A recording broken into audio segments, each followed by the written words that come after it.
करहल उपचुनाव के लिए पूर्व सांसद तेज प्रताप सिंह यादव ने पूरी गर्मजोशी के साथ अपना नामांकन पत्र दाखिल किया। 3 सेटों में नामांकन पत्र दाखिल करते हुए कार्यकर्ताओं के जोश और उत्साह के साथ कार्यकर्ताओं ने जमकर स्वागत सत्कार किया और पूर्व सांसद तेज प्रताप सिंह यादव ने पूरे परिवार के साथ मिलकर अपना नामांकन पत्र दाखिल किया। नामांकन करने से पूर्व सपा प्रत्याशी पूर्व सांसद तेज प्रताप सिंह यादव ने नेताजी की समाधि स्थल पर पहुंचकर आशीर्वाद लिया और कार्यकर्ताओं व पदाधिकारियों की फौज के साथ नामांकन करने के लिए निकल लिए। पूर्व सांसद तेज प्रताप सिंह यादव ने मैनपुरी पहुंचकर पूरी गर्मजोशी के साथ अपना नामांकन 3 सेटों में दाखिल किया। इस दौरान सपा कार्यकर्ताओं पदाधिकारियों ने जमकर स्वागत सत्कार करते हुए पूर्व सांसद तेज प्रताप सिंह यादव का जमकर हौसला अफजाई किया। मैनपुरी की करहल विधानसभा के उपचुनाव को लेकर सपा प्रत्याशी तेज प्रताप सिंह यादव नामांकन करने के लिए पहुंचे। सबसे पहले वह नेताजी स्वर्गीय मुलायम सिंह यादव की समाधि स्थल पर पहुंचे और नेताजी का आशीर्वाद लिया। इसके बाद उनका काफिला मैनपुरी के लिए निकल गया। रास्ते में तेज प्रताप यादव का जगह जगह लोगों ने सपा कार्यकर्ता पदाधिकारियों ने रोक कर माल्यार्पण कर उनका स्वागत सत्कार किया। सपा प्रत्याशी तेज प्रताप के साथ सैफी परिवार के सभी लोग मौजूद रहे।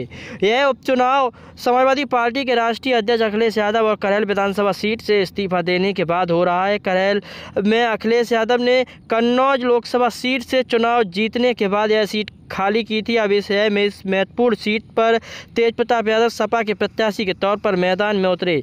नामांकन के दौरान समाजवादी पार्टी के राष्ट्रीय अध्यक्ष अखिलेश यादव, राष्ट्रीय प्रमुख महासचिव प्रोफेसर रामगोपाल यादव, राष्ट्रीय महासचिव शिवपाल सिंह यादव, सांसद डिम्पल यादव, सांसद धर्मेंद्र यादव, जिला पंचायत अध्यक्ष अभिषेक यादव, अत्ती यादव समेत परिवार के कई सदस्य मौजूद रहे। पूरे कार्यक्रम को लेकर सपा कार्यकर्ताओं पदाधिकारियों में खास उत्साह दिखाई दे रहा था और पूर्व सांसद तेज प्रताप सिंह यादव सपा प्रत्याशी को जमकर उत्साहवर्धन करते हुए नजर आए। मैनपुरी पहुंचकर सपा राष्ट्रीय अध्यक्ष अखिलेश यादव ने पत्रकारों से भी खास बातचीत की और कई बड़े बयान देते हुए नजर आए।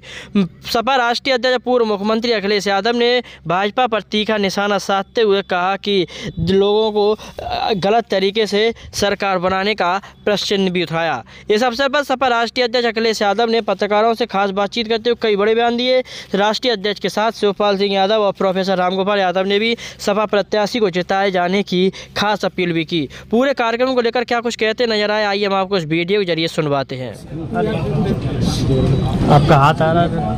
नहीं आप इस बार के जो उपचुनाव होने जा रहे हैं वहां से समाजवादी पार्टी के प्रत्याशी सांसद रहे तेज प्रताप यादव ऐतिहासिक वोटों से जीत करके जाएंगे।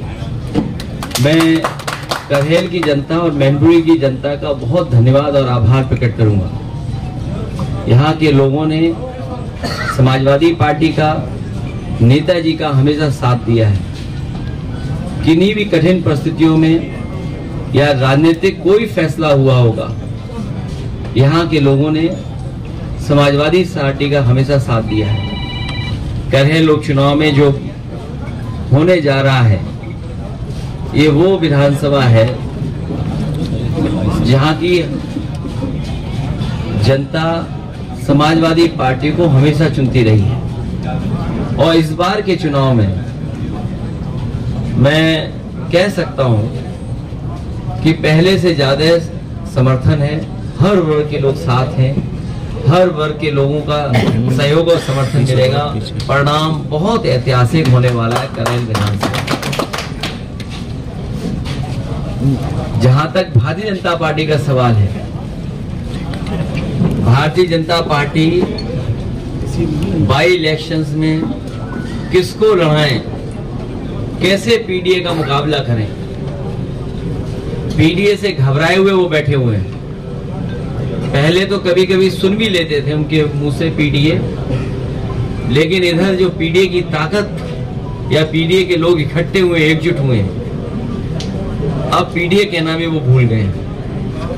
और इसलिए भूल गए हैं कि पिछले जितने भी फैसले उनके हुए और पूरा कार्यकाल उठा करके देख लें, सबसे ज्यादा भेदभाव, सबसे ज्यादा अन्याय, सबसे ज्यादा भेदभाव का शिकार अगर कोई हुआ है तो ये पीडीए परिवार के लोग हैं। मैं जानता हूं क्योंकि चैनल बहुत पेड होते हैं आजकल, जिस तरह से एक नई संस्कृति है, नई टेक्नोलॉजी के साथ प्रीपेड चलते हैं, प्रीपेड पोस्टपेड। जब मैं देख रहा था तो चिंता चैनलों को इस बात की थी कि तेज प्रताप ने तिलक कितना बड़ा लगाया है। उन्हें विकास की चिंता नहीं है कि कन्नौज, मैनपुरी या आसपास के क्षेत्र में एटा या बगल के जिलों में कितना विकास किया, इसकी चिंता नहीं है। चिंता इस बात की भी होगी कि कौन कौन बैठा था कुर्सी पर, कौन कौन तस्वीर में है। आज सवाल वही है जो पहले थे। महंगाई वैसे ही बढ़ती चली जा रही है, बेरोजगारी वैसे ही बढ़ी है, और जिस रफ्तार से समाजवादियों ने विकास करना शुरू किया था, उस विकास को रोकने का काम किया इन्होंने। संविधान की लड़ाई, बाबा साहब भीमराव अम्बेडकर जी का दिया हुआ संविधान, उसके तहत जो हक अधिकार मिलने चाहिए वो भी अभी अधूरे हैं। जो लड़ाई जीती लोकसभा में, उसमें थोड़ा बहुत रुके हैं भाजपाई, लेकिन अभी भी उनके फैसले ऐसे नहीं हैं जिससे कि सभी को न्याय मिल रहा हो।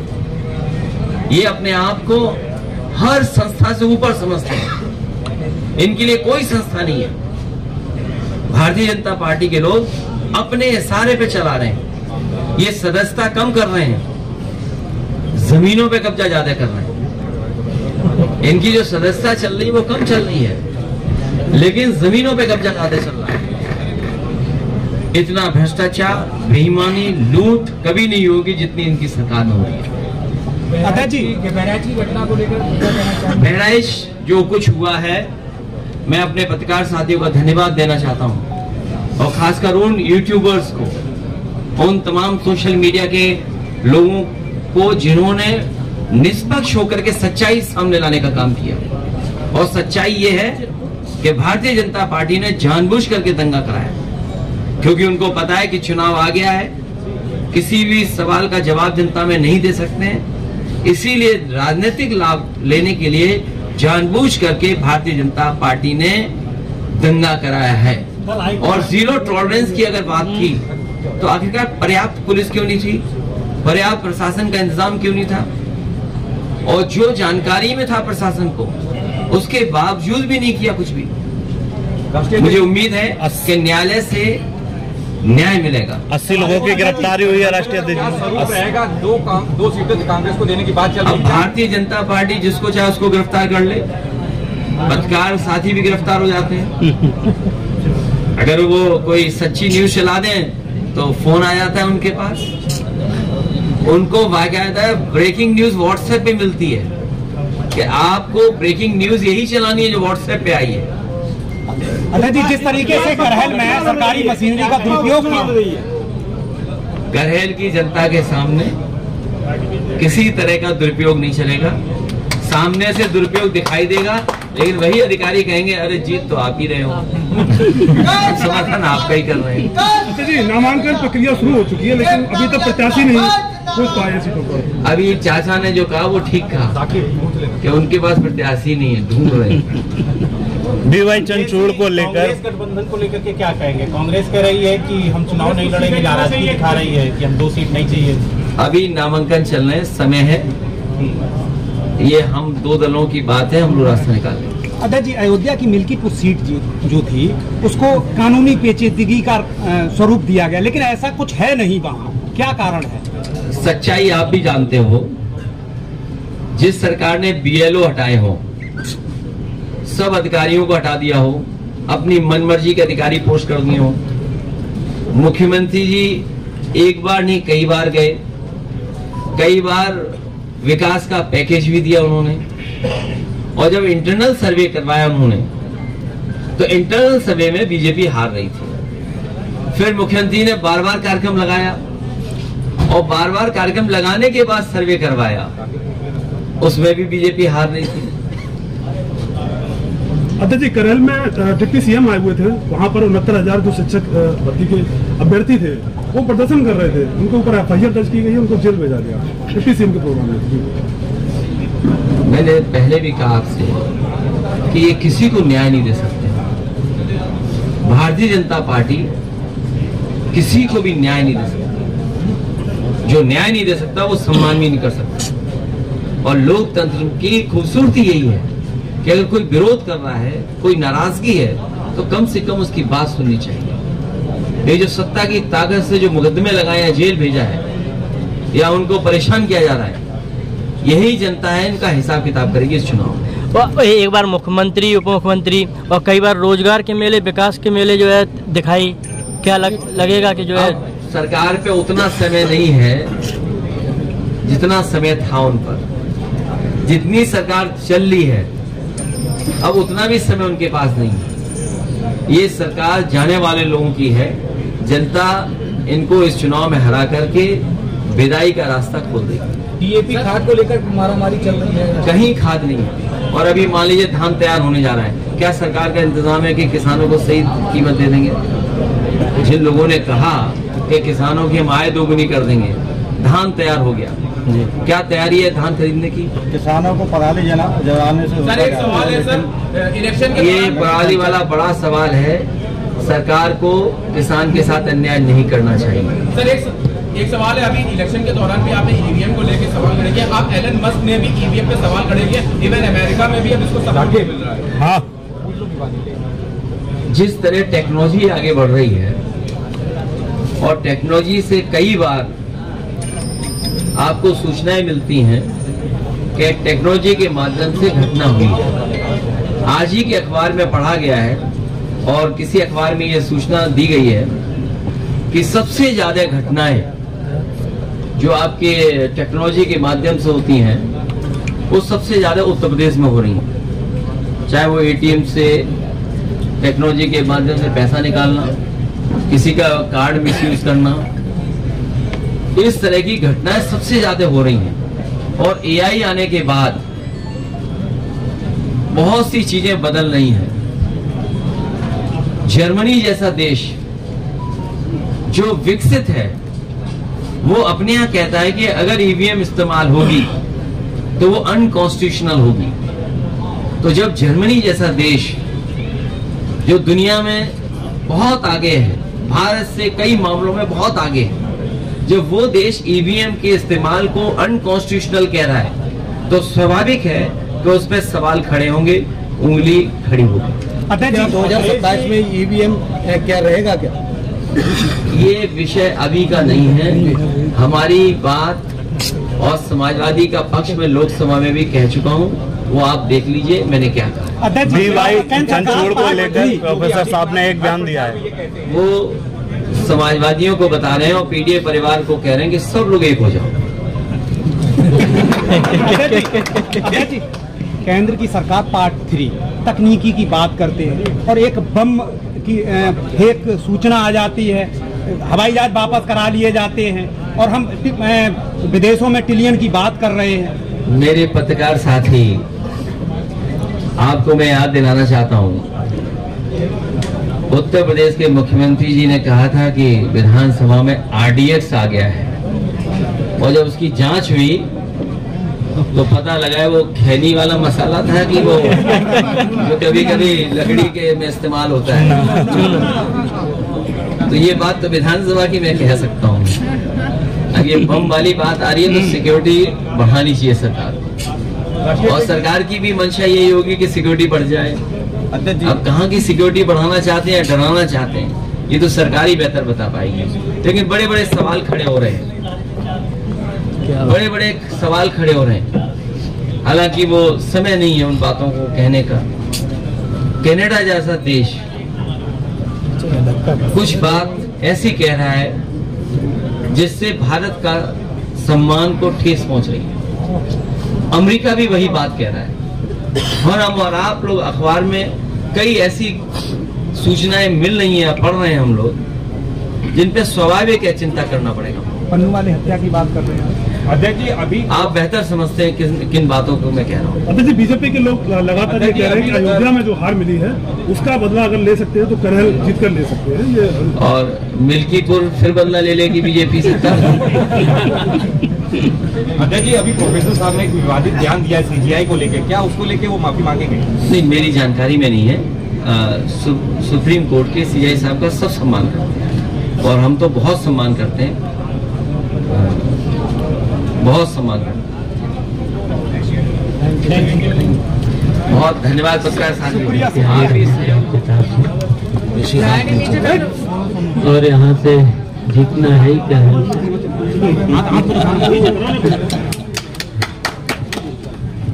और बीजेपी के बारे में तो जानते हो, अभी तक प्रत्याशी पे रैली करे, प्रत्याशी भी अभी नहीं देखा है।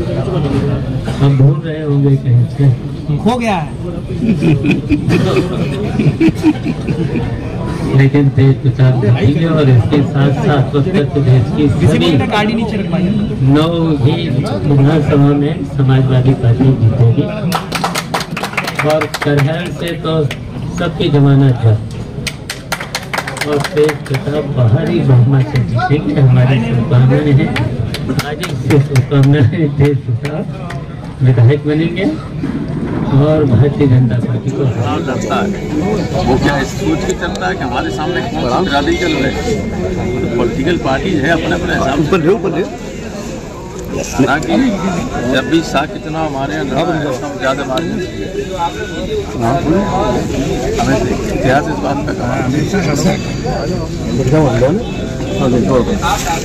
एक मामले में जो अफजाल अंसारी हैं, उन्होंने नेताजी की तारीफ करते हुए कहा है कि जो अयोध्या में हुआ, उन्होंने ये फिक्र नहीं की सरकार हमारी रहेगी या नहीं, जब मस्जिद उठाया गया।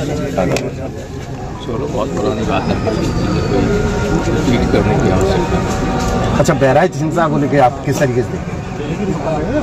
वो तो आप लोगों को देखना चाहिए, आप दिखा रहे हैं, उसमें कहते कुछ नहीं।